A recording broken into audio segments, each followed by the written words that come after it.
Bonjour.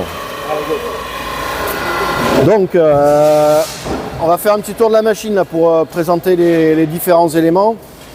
On va commencer par ce qui se passe derrière là-bas.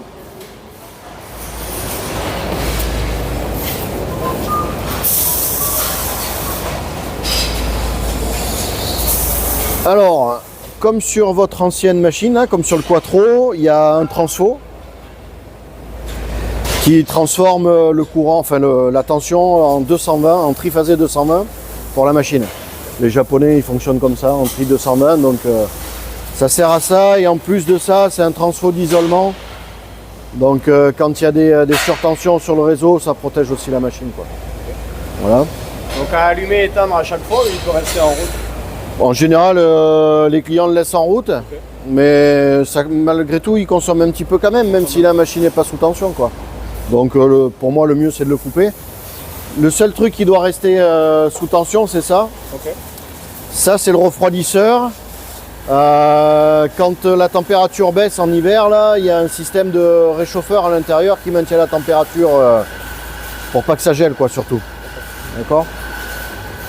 Donc lui, il faut le laisser sous tension. Et le matin, la première chose à faire, c'est le démarrer, parce que le fait qu'il soit sous tension, ça ne veut pas dire que les pompes de circulation fonctionnent. Donc la première chose à faire le matin, c'est appuyer sur 7 pendant 3 secondes. Et là, ça démarre la circulation de flotte. Et éventuellement, si la température est redescendue pendant la nuit, là, elle va remonter gentiment à 24 degrés, 25 degrés. D'accord. La température de travail, c'est 24-25. Ouais, voilà, c'est ça. Tout à fait. Donc sur le refroidisseur, il y a 2 circuits de flotte. Un circuit principal pour aller refroidir la source laser. Et un circuit secondaire qui, lui, va refroidir les optiques de la machine. Alors les optiques de la machine, c'est plus comme sur le Quattro où il y en avait plusieurs. Là, il n'y en a plus qu'un seul. Mais il y a une fibre optique et la fibre optique, il faut aussi la refroidir. Voilà. Ensuite, on retrouve un aspirateur avec son bouton de mise sous tension ici, là.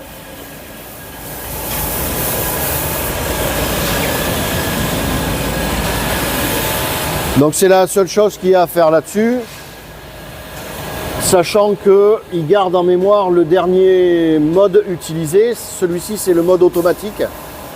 C'est le mode dans lequel il doit se trouver quand on veut fonctionner normalement, quoi.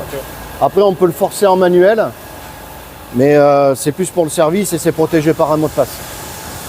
Donc, mode automatique, il n'y a rien de spécial à faire. S'il y a un défaut dessus, on va voir les alarmes ici. Et si on veut resetter le défaut, on fait confirme, ça reset les défauts. Le défaut que vous risquez d'avoir assez souvent, c'est l'air comprimé. Si le compresseur a été coupé, lui il va dire j'ai pas d'air comprimé, je peux pas fonctionner. Ouais. Je regarde et on confirme le défaut pour l'annuler. Si ça l'annule pas, c'est qu'il n'y a pas d'air. Il y a un sens pour démarrer les choses ou c'est au... Alors, en règle générale, on démarre le refroidisseur en premier pour que la température ait le temps de monter. Ensuite, on démarre le transfo. Ça après, mais il n'y a pas tellement d'importance, on peut le faire dans le désordre, mais dans la logique des choses, ça serait plutôt comme ça. Voilà. Et ensuite, les 2 sectionneurs de la machine. Donc il y a un sectionneur pour la partie machine elle-même, et le deuxième sectionneur, c'est pour la source laser. Voilà. Donc eux, on les monte.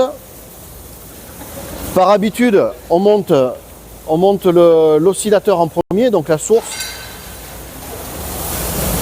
Et en second, la machine. Okay.